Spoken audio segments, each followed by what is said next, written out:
निधि channel. और आज हम करंट की न्यूज़ को डिस्कस करने वाले हैं।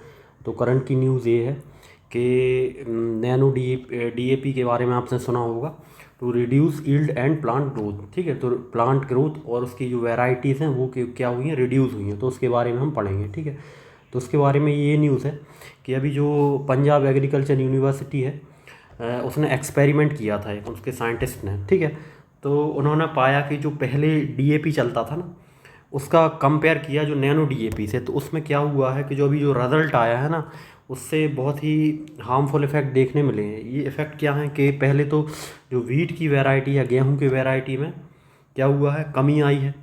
ठीक है, और उसके प्रोडक्शन में कमी आई है, बहुत सारी चीज़ों में कमी आई, वो हम देखते हैं इसमें आगे। ठीक है, तो स्टडी से ये पता चला है तो वीट की यील्ड वैरायटी में कमी आई है। ठीक है, ये हमने पढ़ ही चुके हैं।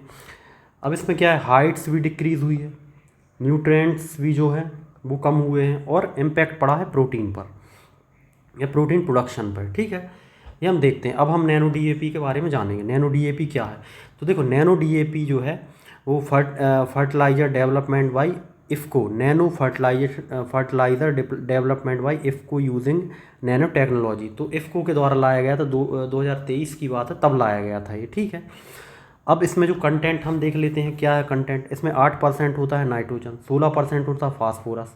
ठीक है, ये इसके कंटेंट हुआ है। लेकिन हम रेगुलर डीएपी की बात करें तो रेगुलर डीएपी में नाइट्रोजन कितना होता है, 18%, फास्फोरस कितना होता है, 46%।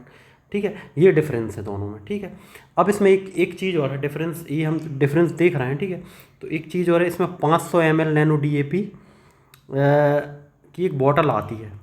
ठीक है, जबकि हम अगर उसको देखें जो रेगुलर डीएपी है, वो सब 50 kg की बोरी टाइप की आती है, हम बोल सकते हैं बोरा टाइप का आता है। ठीक है, तो वो काफ़ी इजी नहीं था, ये काफ़ी छोटी बॉटल आती है, एक बार लो पूरे में हम छिड़क देते थे। ठीक है, अब नैनो डीएपी की जो कॉस्ट है पर बॉटल की 600 पड़ती है। ठीक है, लेकिन इसमें जो कॉस्ट पड़ती है हमें वो 1350 पड़ती है। ठीक है, आगे बढ़ते हैं।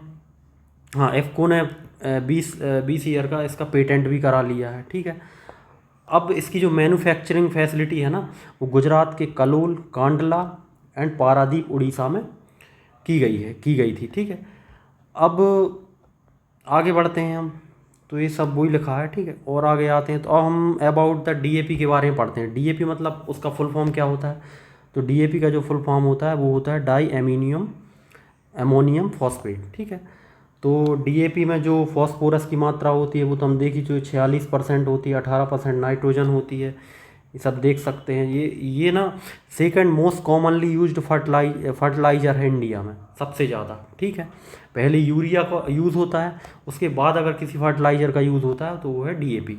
रेगुलर डीएपी की बात कर रहे हैं ये। ठीक है, इसमें क्या है, रिच फॉस्फोरस होता है। ठीक है, और रूट इस्टेब्लिशमेंट एंड डेवलपमेंट के लिए बहुत ज़्यादा अच्छा होता है फॉस्फोरस। ठीक है, अब हम आगे बढ़ते हैं तो हम इफ़को के बारे में देखते हैं। इफ़को क्या है, पहले तो इफ़को का फुल फॉर्म देखते हैं, Indian farmer fertiliser cooperative limited. ठीक है, इसका ये फुल फॉर्म है। ठीक है, इसकी जो स्थापना हुई थी या founded in 1967, headquarter new Delhi में है। ठीक है, और ये आपको समझ में आ गया होगा। यही आज की न्यूज़ थी। जो भी डाउट हो, क्वेरीज हो, आप कमेंट बॉक्स में पूछ सकते हैं। चैनल को लाइक करें, सब्सक्राइब करें। Thank you.